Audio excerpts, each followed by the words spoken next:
Welcome to Tiger Tracks, your home for the best of LSU athletics. And now your hosts, Jordy Hultberg and Bill Frankes.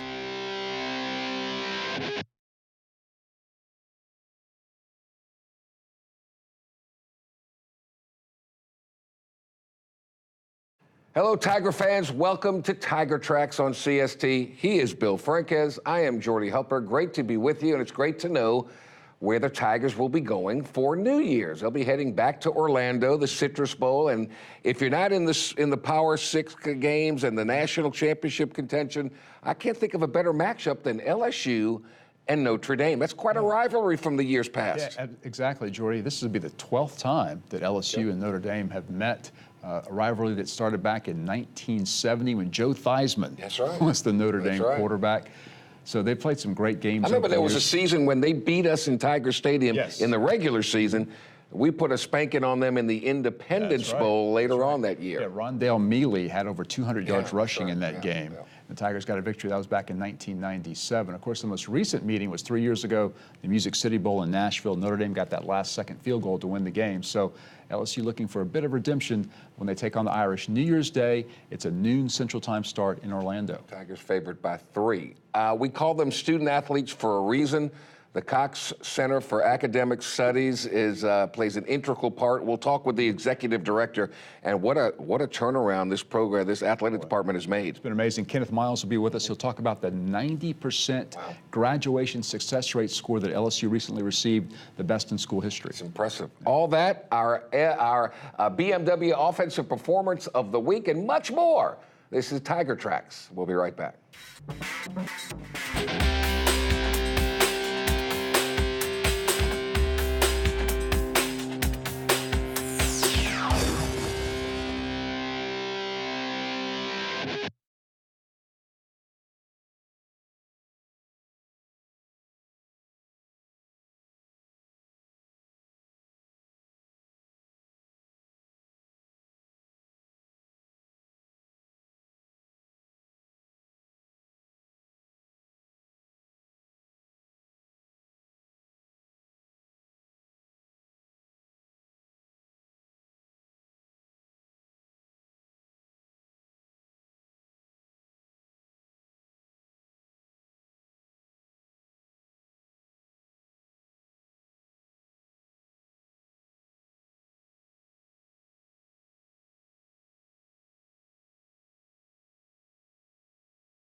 Welcome back to Tiger Tracks on CST. 2 iconic programs, 2 very recognizable uniforms, very recognizable names. They'll meet January 1st at noon in the Citrus Bowl, LSU, Notre Dame. LSU, Notre Dame, like I said earlier, 1970 was the first meeting. I remember the first time they came to Tiger Stadium, 1971. Yes, I was LSU there. defeated Notre Dame 28-8. I remember watching it on TV on a Saturday night when that was very rare back in those days. But LSU, Notre Dame has a great rivalry. Garrett Walford takes a look at the history of the series between the Tigers and the Fighting Irish.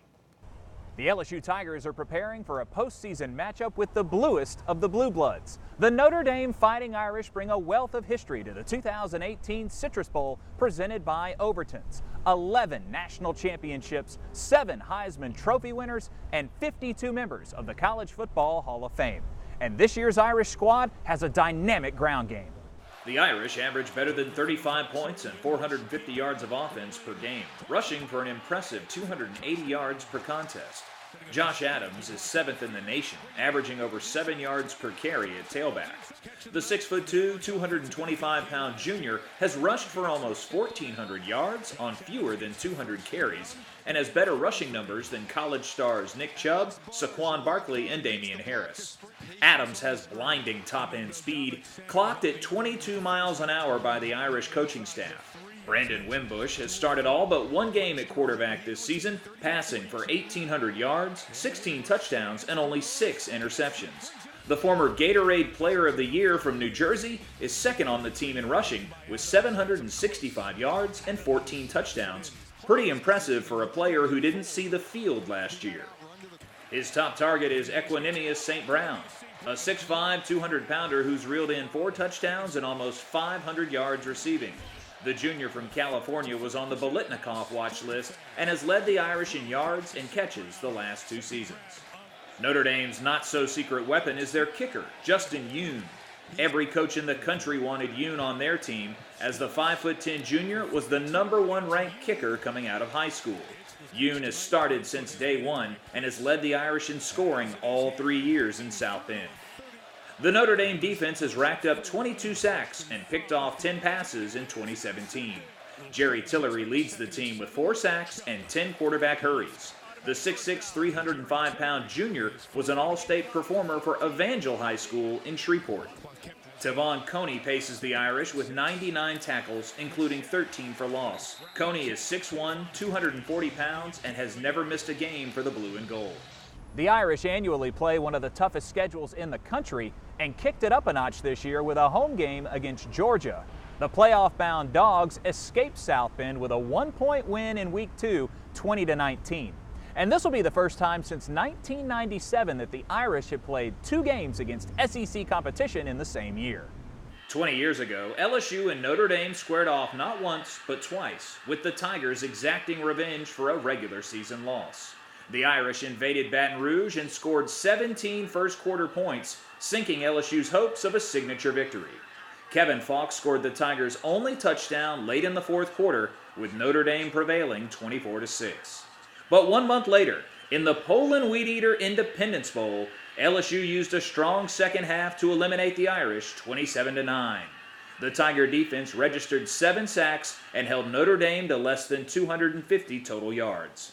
Rondell Mealy ran wild for 222 yards and 2 fourth-quarter touchdowns that ignited the frigid crowd in Shreveport's Independence Stadium. LSU has finished the season strong, winning 6 of their last 7 games and jumping back in the top 15. The Tigers will put the ball in the hands of redshirt senior Danny Etling, who just so happens to be an Indiana native who grew up in Terre Haute. Etling has the Tigers on the verge of 10 wins and is 16-6 as the starting quarterback. He's thrown 14 touchdowns against 2 interceptions and is already top 10 in passing yards after just 2 seasons. Junior phenom Darius Geis leads the team in rushing for the 2nd straight year, piling up 1,150 yards and 11 touchdowns, averaging better than 5 yards per carry. On defense, freshman Greedy Williams is tied for the 9th most interceptions in the country and is just 2 off the national lead. Sophomore standout Devin White leads the Southeastern Conference with 127 tackles, including 12.5 for loss. Up front, LSU is 2nd in the SEC in sacks with 33, led by seniors Christian Lockature, who returned for a 5th season, and nose tackle Greg Gilmore, who each have recorded 6 quarterback sacks. After overcoming injuries, defensive end Arden Key is now 3rd all-time in sacks at LSU with 21 and has 8 quarterback hurries on the year. LSU and Notre Dame will meet for the 12th time in series history, with the Irish holding a slim 1-game advantage, 6-5. It's Notre Dame and LSU in the 2018 Citrus Bowl on New Year's Day. Kickoff scheduled for 12 noon on ABC. Reporting for Tiger Tracks, I'm Garrett Walford. Thank you, Garrett, very much. Let's be honest. Name 2 other universities that have had movies about them. Everybody's All-American with LSU, and, of course, Rudy with Notre Dame. I mean, come on. That's a great point. It's big-time football. Exactly. Hollywood. Ronald Reagan played the Gipper. Yes, win one for the Gipper. Exactly. We need to make another LSU movie. All right, we'll take a timeout. Always important. They call them student-athletes for a reason. We'll talk to the executive director of the Cox Communications Academic Center for Student-Athletes next. Tiger Tracks on CST is being brought to you by Capital One Bank, the official bank of all things Louisiana, and by Louisiana Propane Dealers. Get up to $1,200 in rebates on propane accessories. Find out how at louisianapropane.com.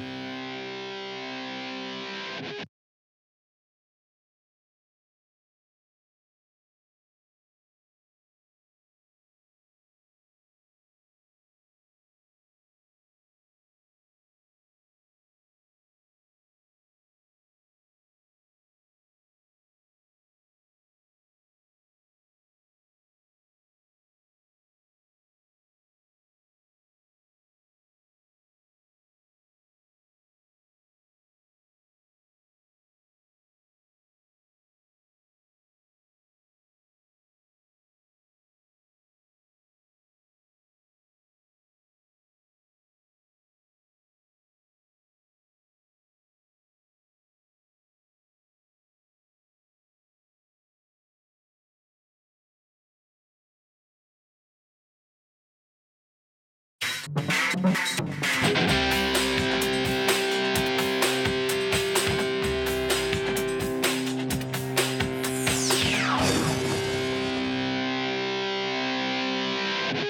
we'll welcome you back to Tiger Tracks. He's Bill Franquez. I'm Jordy Heltberg. It's a privilege to welcome in the Executive Director of the Cox Communications Academic Center for Student Athletes, the longest tenured, 9 years and running, Mr. Kenneth Miles. 9 years.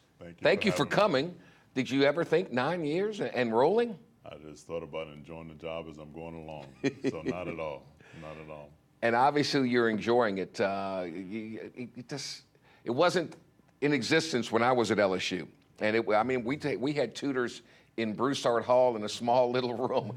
Now things have changed dramatically. Yes, they have. I mean, we're very fortunate and privileged. We have a 54,000 square foot facility, and couple that with a talented team of individuals who are passionate and committed to the development of our student athletes. It's a winning team. It's a win-win thing, yes. It's a winning team. Kenneth, last month the NCAA releases its graduation success rate scores. LSU has an all-time high score of 90%. Tell us what that means. It is truly a milestone.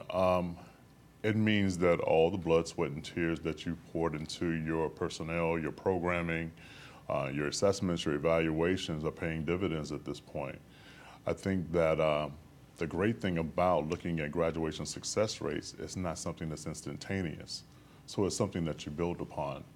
And setting up the level of expectation of our students, setting up the level of expectation for those on our team working in the center, setting up the level of expectations with our alliances across campus, the advisors within the schools and colleges, academic affairs, athletic administration, the Tiger Athletic Foundation. You know, all of these things contribute to the growth and development of our students and clearly pay some dividends on our graduation success rates. I'm also smart enough to know that no success happens alone, which is why it's important to recognize all of those other entities within the process. The vision that you see, 90%, I'm sure the vision is we want 100% one day. It's a process. It's a mountain that you're climbing, isn't it? Absolutely. I end up getting the charge of looking at roughly a couple of percent per year. We have outweighed that a couple of times and just very fortunate again to be able to have a talented team to be able to achieve that. The goal, of course, will always be 100%, but we're realistic with our goals that we set. Recognizing that we're at 90%, the next goal is looking at around 92% for the next year. How does it work? Because you get so many players, so many great athletes at LSU that leave to go play professionally before they get to a graduation time. How does that affect things? I mean, that's why you're maybe at 90% and you may never get to 100%. So the graduation success rate is an NC2A metric. And essentially what it does, it actually starts a time, I think we're looking at 2010, 2011 cohort for our student athletes. And essentially what you got is a period of 6 years. Okay. All right? Okay. Individuals who leave academically eligible do not penalize you. Those who leave academically ineligible do. Gotcha. The other thing about the graduation success rate is that it includes mid-year enrollees. So mid-year freshmen and transfer students are included. The difference compared to a federal graduation rate where if a person leaves for whatever reason, even if they go and complete their degree somewhere else, you're still penalized. Okay. And the federal graduation rate does not include mid-year enrollees. Wow. Well, as Jordy said, back in his day, there was a small room in Broussard Hall. That's definitely not the case now. Kenneth, give us an idea of what your facility is like. Certainly. One of the things that I will note too, on our website, we actually have a Google Street View. Okay. So literally you can actually kind of walk through our facility and actually check it out firsthand via your smartphone, tablet, or whatever it may be. It was noted that we were one of the first academic centers to actually do this in the country, so we're very fortunate for that. The other part is that you have the student learning program. That's basically housed by some of our learning specialists. We have a master tutorial center. I say that's similar to like a master bedroom in that it is where all the magic happens. We also have a master computer lab as well. Okay. So we have roughly like 5 labs in our building.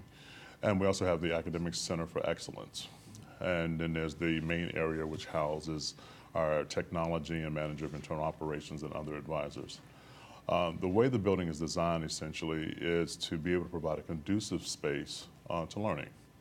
And so we try to create those venues in those respective areas while utilizing technology also to equalize some of those educational gaps. It's the Taj Mahal of academic learning for student athletes. We'll take a time out. We'll continue the conversation with the executive director, Kenneth Miles, after this. Stay with us.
We are back here on Tiger Tracks as we continue our conversation with Kenneth Miles, the Executive Director of the Cox Communications Academic Center for Student Athletes. I got to believe that you get a Christmas card and a nice present from every coach on campus, because what you have, you and your staff in that building, with the process of recruiting, how they work all hand in hand, that's got to be an integral part of the recruiting process weekends. Absolutely. One of the things that I often reiterate is that recruitment and retention go hand in hand. Okay. And so the goal is not to simply get them across the door, but the goal is to get them to come in and have a wholesome experience while they're here. And ultimately, that's going to have an impact on your graduation success rates. Make people want to stay. By the chance, they might happen to get a degree. Yeah, I'm just curious as how big these recruits' eyes get when they walk in and see these computer labs and everything that maybe they've never seen before. True. I think one of the things that we've done a great job of is definitely utilizing the space that we have, and noting that there's a rhyme or reason for all the things that we actually do. One of the things that I often remind folks is that success happens by design, it's not accidental. And so if you put yourself in the best position to be successful, then ultimately, you know, you got odds are not against you at that point, but you got everything before you. That's why I hang around Bill so much. See? I understand. It's all part of the process. You know, Kenneth, in this day and age, in this age of an early signing date now for football, we may see even more early enrollees who come in the spring semester and in their senior years in high school early. Talk about some of the challenges involved there. How difficult is it to get an incoming freshman adjusted to the rigors of a college curriculum? Well, you know, it's interesting. We were just meeting with the orientation office and just having some of those conversations. We actually do a mid-year orientation for our students. I think it becomes a little bit of an interesting transition for some of our folks. I mean, one way to think about it is that 2 weeks ago they were a high school student, and now all of a sudden they're a college student. I think one of the things that we have to get our folks to do is have buy-in to what we're doing. And understanding that as they get acclimated, that we're doing all the things possible to put them in the best position to be successful. And once they actually have that part, you know, at least underscored, some of the other things become a little simple. The reality is that they're just like any other freshman that will come in. But what they do have in terms of those that come in a fall cohort, they have familiarity. They understand the college expectations already. So it puts them ahead of the game just a little bit. Used to be at home, away from home, and not that 8 o'clock to 3 o'clock school day. It's a culture shock. But you have a motto: entering to learn, leaving to serve. Yes. I understand it, but explain it. One of the things that we remind our folks in order to become great citizens, we have a moral responsibility to give back. And so failure to do so is a result in a failure in our jobs. And so once you enter our facility, once you enter LSU, we are living and doing the very things that we're asking of our students. So you enter to learn. You enter the Cox Communications Academic Center for Student Athletes. We note that every time you enter is an opportunity to get better. And so you'll be better than when you first arrive, than when you leave. Then you have that more responsibility to go share it with the next person. Pretty good. Very good. Absolutely.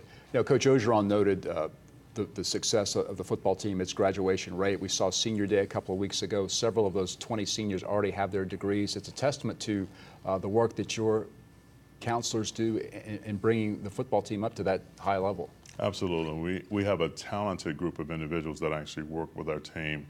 All of our learning specialists, we have 3 advisors, myself, tutorial staff, all of which contribute to that success. One of the things that we do note with during that time, because they have an opportunity to interact with all of these people on their recruiting visits, is actually do a 3.5-year graduation plan. That's awesome.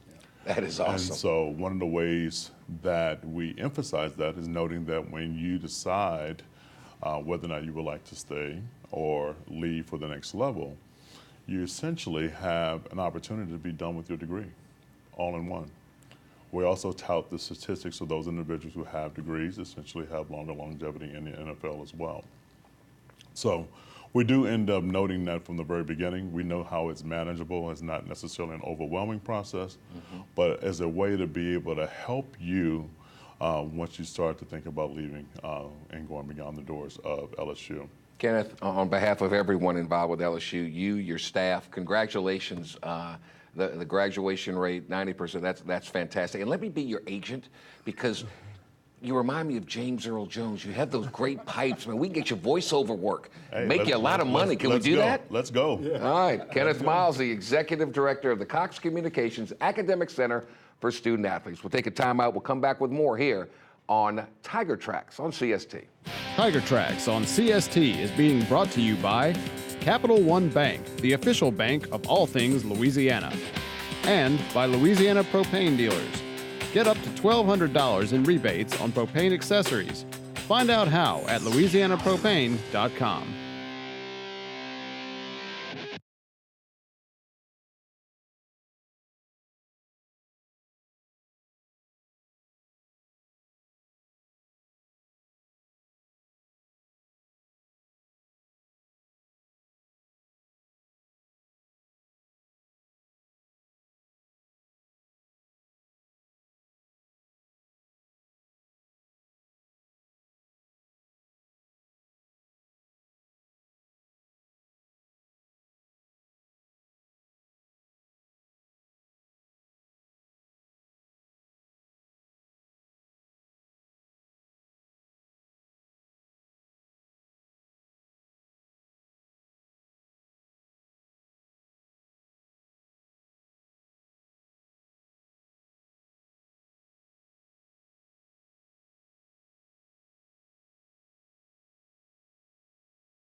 Welcome back to Tiger Tracks. Time for our BMW Offensive Performance of the Week, brought to you by your local Louisiana BMW dealers. BMW, the ultimate driving machine. Okay, it's exam week, so dead period.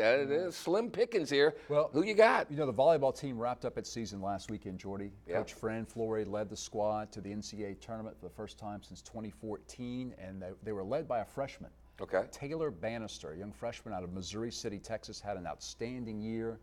She led the team in kills, which is would be the equivalent to points, say, in basketball. Okay. 361 kills provided by Taylor Bannister. That's a lot. So she provides our BMW Offensive Performance of the Week throughout the season in leading LSU volleyball back to the NCAA tournament. They were defeated in the first round by San Diego, but laying the foundation for greater success in the future. So congratulations to Fran Flory, LSU Volleyball, and to Taylor Bannister. I hated exam week. That was hard, man. It was pressure, right? Well, exactly. Gee. Exactly. All right, so we've talked football, we've talked academics. Time now for our LSU feature, Yes. which is what? Yes, exactly. You know, Jordy, there's still folks who are affected by the floods of last season. People still struggling to get back into their homes, and LSU is doing a lot of research on how to better waterproof homes. So let's take a look.